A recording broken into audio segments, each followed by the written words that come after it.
Hi, my name is Emily Small. This is my return demonstration for the head to chest assessment and the peer review. I am in my studio. I had originally intentionally planned on doing this with a partner at work, but it got super duper busy, so we ran out of time. So here I am. I am currently in my apartment. I'm gonna do a quick scan. I live by myself. So there is just me, my cat, and my pillow pet that I will be using for the respiratory part of this assessment. Okay, and then I am going to begin. Come in. Hi, my name is Emily. I'm one of the Chamberlain nursing students. I'm here to do the head to chest assessment. Shouldn't take longer than 20 minutes. Would now be a good time? Patient states that now would be appropriate time, so I'm going to begin first by asking them a few questions. Before we begin, do you mind stating your name and date of birth for me? Patient states that their name is Emily Small and that their date of birth is September 21st, 1997. Wonderful, thank you so much. And then do you know what city you're in? Patient states that we are in Chicago. Thank you so much for answering that. And then do you know what year it is? Patient states that the year is 2022. Patient is alert and oriented times 4. They did not have to struggle to answer the questions. They didn't give much thought into it, which tells me that they are alert and oriented. So before I would actually begin the assessment, I would start with a general survey. I wouldn't say this to the patient, but the patient had a smooth gait walking in. They were dressed appropriately for the weather. It's cold outside in Chicago, so they had a coat on and boots. The patient also is currently sitting upright and their spine is straight. They're not struggling to breathe. Their emotions seem to be happy. They look the appropriate age that was given, and they look to be, their ethnicity matches their skin tone with pink undertones as well.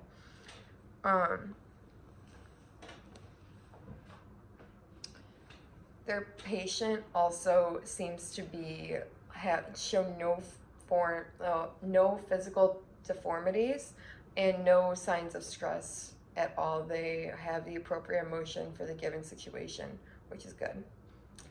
All right, thank you so much. I'm going to begin first by doing the skin assessment. I would ask the patient to hold out their arms like this, and as I inspect the arms and the skin is even and looks to be smooth. There's no signs of moles, no signs of wounds or any kind of incisions, no tattoos noted, no signs of any kind of discharge. Skin matches ethnicity with pink undertones. And then to palpate, I would use the dorsal side of my hands, and usually I would do this bilaterally, but since it's just me, I'm gonna do it like one at a time just to show. So I'm gonna use the dorsal side of my hands and just palpate. Patient's skin is warm to touch, but not to where I would be concerned. Patient's skin is also dry, which is good. It's not too dry. They seem to be well hydrated. And now I'm going to inspect the patient's fingers. Fingers are round. There's no signs of any clubbing. Their nail beds are at 160 degrees, which is good. Their nail beds also have pink undertones as well. I'm going to check the capillary refill. Capillary refills in under 2 seconds, which tells me that they have a good arterial circulations in their fingertips. And I'm also going to check the skin turgor. Skin elasticity is intact because the skin recoiled, which is excellent. Next, I'm going to inspect the patient's head. It's easier when I come closer. There we go. Next, I'm going to inspect the patient's head and face. Looking at the patient's head, it looks to be normal cephalic, hairs evenly distributed throughout. Patient also doesn't show any signs of infestations or lesions. Looking at the patient's face, there's no tattoos, only one mole that they said that they were born with and that has never showed like any kind of concern for cancer, which is very good to note.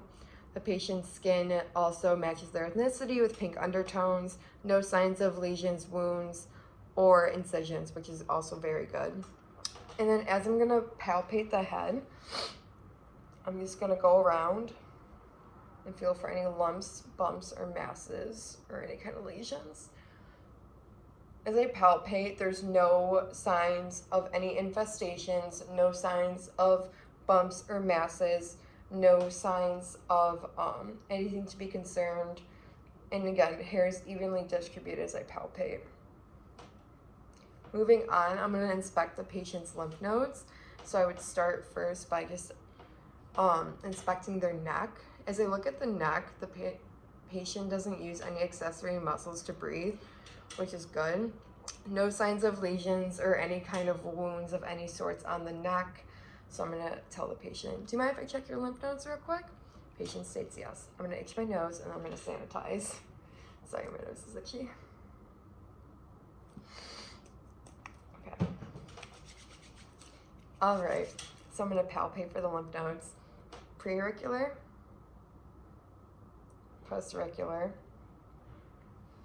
occipital, submental, submandibular. There we go. Tonsillar. Sorry, choked.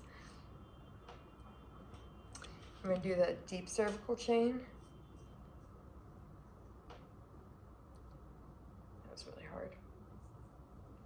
Superior cervical chain. I'll ask the patient to roll. Oh, that was bad. Superior cervical chain. And I ask the patient to roll their shoulders. Supraclavicular. Tonsils are slightly palpable, non-infected, and patient stated that they did not feel any tenderness when I palpated, which is a normal finding. Next, what I'm going to do is look at the patient's eyes. So as I inspect the patient's eyelashes, eyelids, and eyebrows, there's no signs of infestations, lesions, discharge, or anything that I should be concerned about. No kind of, no infestations. Seen throughout, okay. And then as I look at the patient's actual eyes, I'm just gonna shine a light in your eye real quick. Oh my God, that's bright. As I look at the patient's eyes, the conjunctiva is pink with and moist, and the sclera is white and moist, which tells me that their eyes are intact. Now I'm gonna check their pupils. So as I look at their pupils, I'm gonna do it like this. Pupils are round and equal and reactive to light on this side. And then pupils are also showing to be round, equal, reactive to light on that side. I'm gonna check it on the other side as well. Pupils are both bilaterally round, equal, and reactive to light bilaterally. I can see the reflection on both of them. And I'm gonna ask the patient to look at my finger. Patient was accommodating. Perla is intact bilaterally. Next, what I'm going to inspect are the patient's ears. Now, as I inspect the patient's external ear, the ear is aligned to the skull. The ear is aligned to the skull. The ear is also showing no signs of any kind of infestations, lesions, any kind of exudate, no kind of sebum buildup at all. The patient's ears are pierced, but they do not currently have any earrings in, but it does look like that they take very good care of their earrings. No signs of infection where their ear piercing is. The tragus is also looking to be matching their skin tone as well. No signs of irritation or swelling. As I look down the ear canal, no signs of swelling, no signs of any kind of sebum buildup.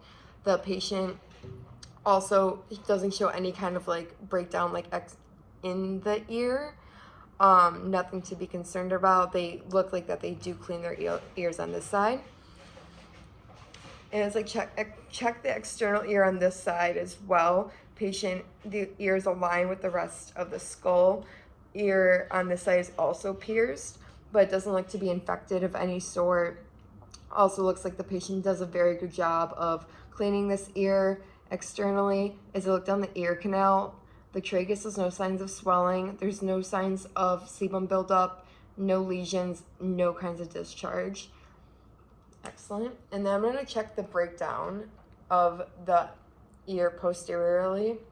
As I check the breakdown of the ear, there's no signs of skin breakdown, no signs of lesions or anything like that. It looks like the patient does an excellent job of cleaning out their back ear. Now I'm going to ask to palpate. Do you mind if I palpate your ear? Patient states yes. As I palpate, no kind of lumps or anything like that. Did you feel any kind of tenderness? Patient states no, they do not feel any tenderness when I palpate. I'm going to do it on the other side.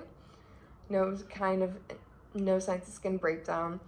Patient looks to also clean the back of their ears as well. There's no kind of bumps, lesions, or any kind of swelling in the back as well. Do you mind if I palpate this ear? Patient states yes. As I palpate, did you feel any tenderness? Patient states no, no signs of tenderness. All right, I'm going to move on to the nose now.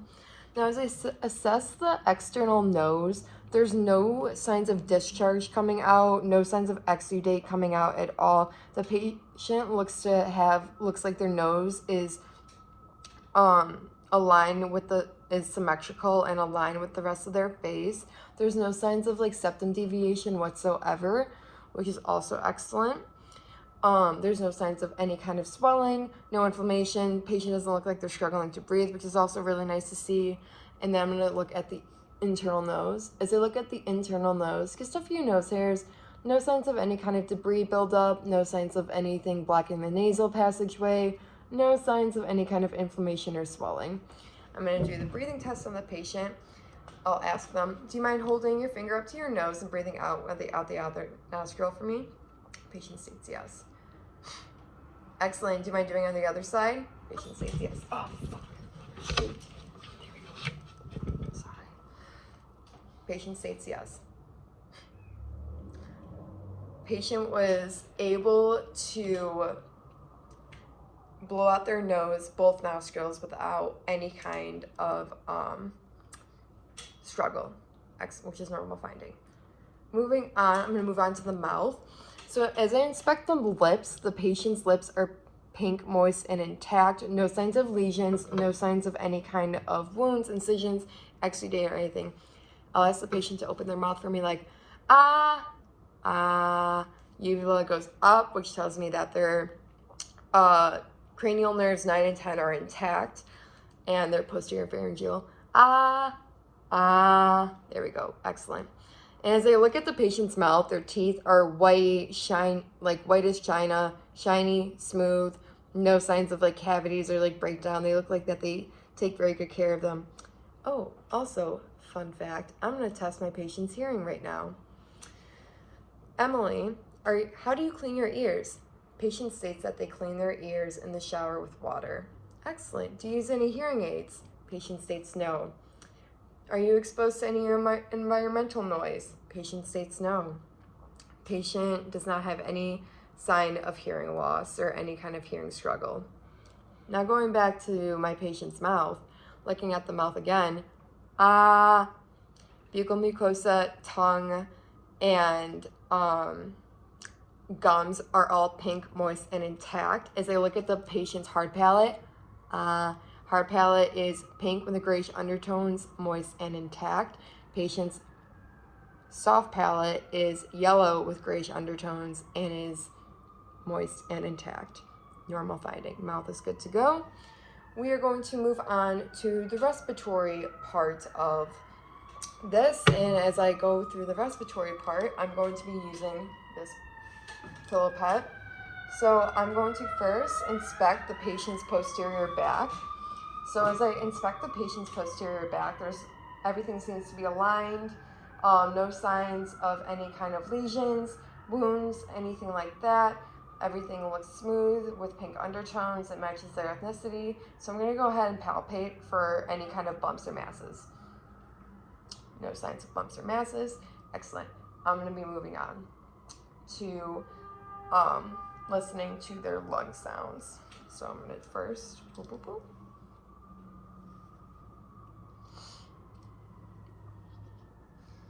I'm just gonna ask them to breathe normally for me. All right, just breathe normally for me.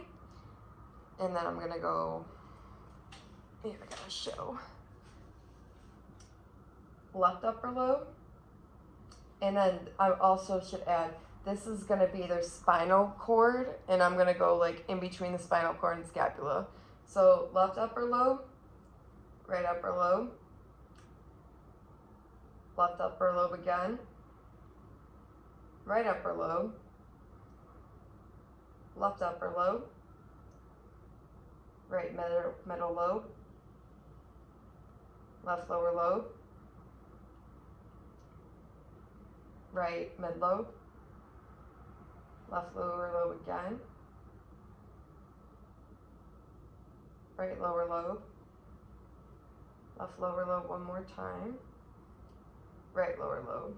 Clear and visceral sounds heard throughout. We love to see it. Now, as I look at the patient's anterior side of them, I'm gonna look for any kind of accessory muscles. No signs of accessory muscles being used to breathe, which tells me that their breathing is smooth, inhalation and exhalation. And then I'm gonna palpate for any kind of tenderness. Patient states there's no tenderness. I should also add too, before I palpated, I did inspect and did not see any kind of lesions, wounds, or anything that I should be concerned about. So that is why I felt safe palpating. And then, you know what? I'm gonna check posteriorly if the patient feels any tenderness. Did you feel any tenderness? Patient states nope, they don't feel any tenderness. So I'm gonna continue to move on to the anterior side and listen to their lung sounds again. So I'm gonna listen to the lung sounds. Also, I'm using the diaphragm, both anterior and posterior, for the respiratory. Okay, so left lower lobe, right lower lobe. Oh gosh, no, just kidding. Right, left upper lobe, right upper lobe, left upper lobe again, right middle lobe, left upper lobe, right middle lobe, left lower lobe, right lower lobe, left lower lobe again, right lower lobe. Clear and visceral lung sounds heard throughout. We love to see it. Now what I'm going to do is move on to the cardiovascular system. And as I look at the patient's neck, I'm going to look for their carotid artery. There's no pulsations that I can detect physically when I'm looking at the carotid artery. No signs, pardon me, of jugular vein distension either, which is a normal finding. I'm going to ask the patient to turn their neck that way. I'm going to use 2 fingers and palpate. And I would palpate for 30 seconds if I don't feel for any kind of brewery or any kind of any abnormalities.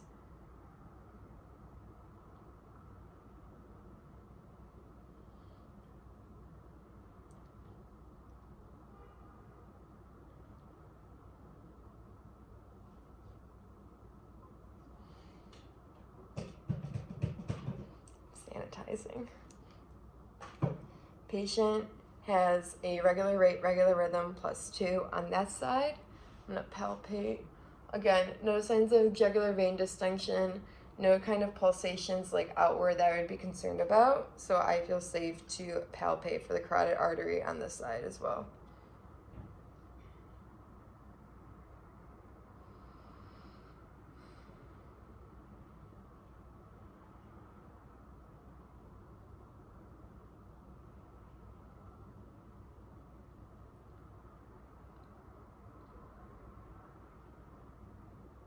And again, patient has regular rate, regular rhythm +2, which is a normal finding.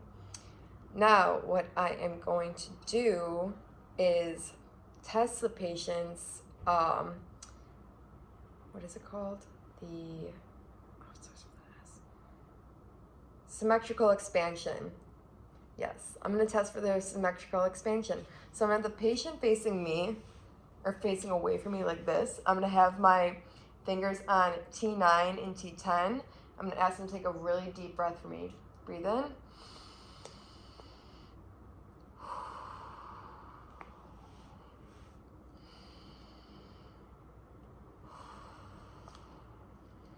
Patient is able to do a symmetrical expansion bilaterally, no signs of any pneumothorax or any kind of struggling to breathe. Excellent. Now what I'm going to check is the patient's tactile firmitis. And I'm going to have them again in the same position, facing away from me. When my skin hits your, or when my hand hits your skin, please say 99 for me. So I'll go like this.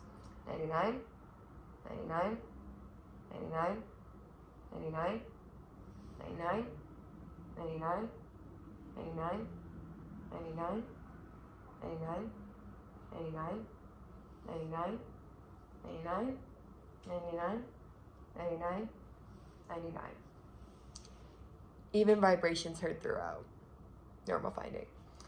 Moving on back again to my cardiovascular system, I have assessed for the carotid artery. I was able to find it. I am now going to listen to the patient's heart sounds. First with the diaphragm, and then I will demonstrate by assessing the bell for any kind of murmurs. So first, I'm going to actually do it on myself just because it's easier. So I would tell the patient, breathe just normally for me. So I would start first with the diaphragm, oh, wait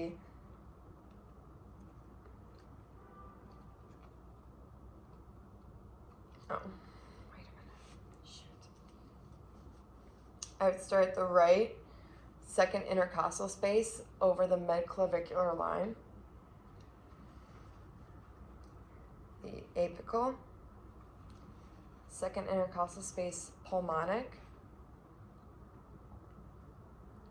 over the left, second intercostal space over the left midclavicular line.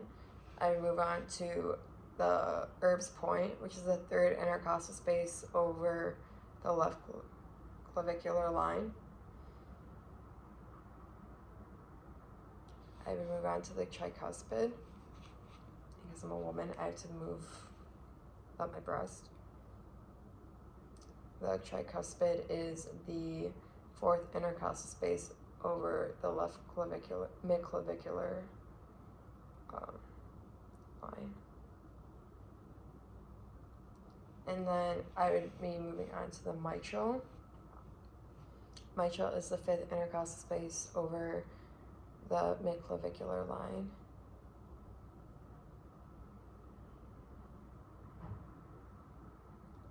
Right, S1 and S2 are heard through the diaphragm. No signs of murmurs noted with the diaphragm. I'm going to do it again, but with the bell side. And since I already named the location, I don't think I ever have to name it again. If I do, I'm sorry. So I'm just going to use a bell sign and listen. So aortic.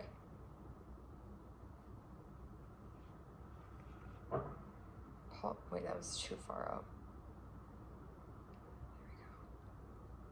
Pulmonic, tricuspid,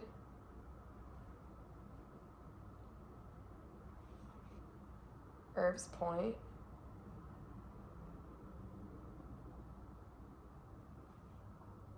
no, what did I just do? Pulmonic, Erb's point, tricuspid, there we go, tricuspid, and then mitral. And then I'm also gonna inspect, and there was no signs of pulsations at the apical pulse, but I would go at the apex of the heart with my bell. I'm gonna listen to my apical pulse right now. So that is right here. No murmurs noted, no S3 or S4 noted, which would be considered a normal finding. All right, well, thank you so much for letting me do your head to chest exam. It's a pleasure meeting you. Can I get you any more blankets? Did you want more water? Did you want me to reassess anything for pain? Because if you did have any pain, I would have to do OLD cards, which is onset, location, duration, characteristics, aggravating factors, relieving factors, treatment, and then survey. Patient states that they don't want any more blankets, they do want some water, and that they do not have any pain. Patient also states that they appreciated my healthcare hero-ness and wishes me good luck with nursing school. Thanks.